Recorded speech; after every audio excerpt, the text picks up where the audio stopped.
The library was almost empty. Only a few desk lamps were still glowing between the long wooden tables. Outside the tall windows, the night had already settled quietly over the campus. Most students had gone home hours ago, but one desk lamp was still on.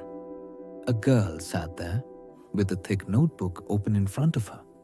Her round glasses had slowly slid down her nose, and a small cup of coffee had gone cold beside her books.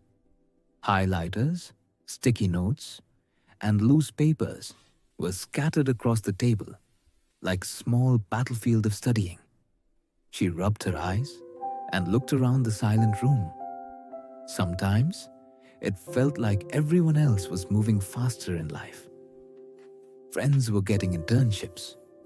Some already knew what they wanted to become. Others seemed confident, organized, and always ahead.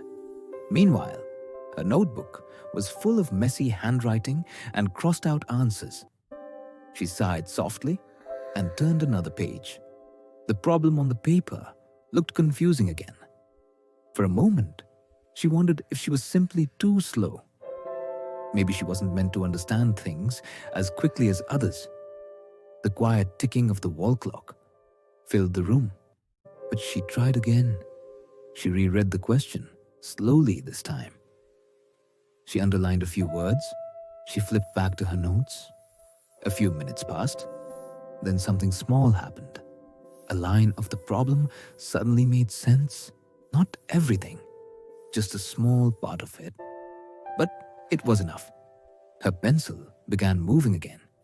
Slowly, carefully, she solved the next step, then another. Outside the window, the night wind gently moved the leaves of a tree near the library entrance. The campus looked peaceful, almost asleep.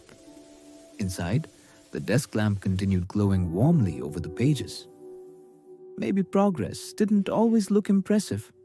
Maybe it wasn't loud or dramatic. Maybe it looked like this. One quiet desk, one tired student, one small step of understanding.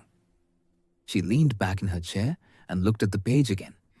The answer wasn't perfect, but it was better than before. And for the first time that evening, she smiled, because sometimes the future is not built by sudden success.